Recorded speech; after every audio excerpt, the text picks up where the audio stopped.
Let's see the question number 142. A battery consists of a variable number n of identical cells having internal resistance R each, which are connected in series. Okay. The terminals of the battery are short circuited and the current I is measured.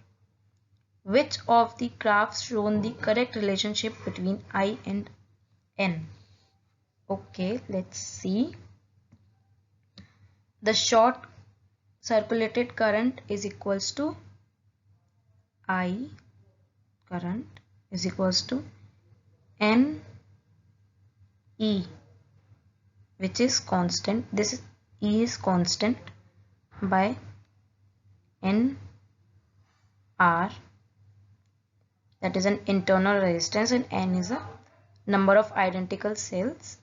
Then N will be cancelled to N, and then finally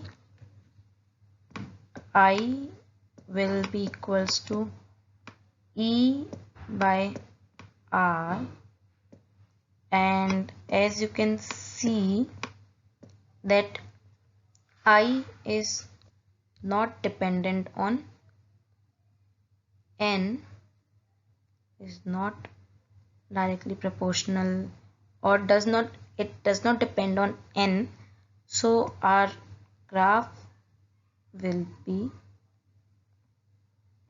I will be this is 0,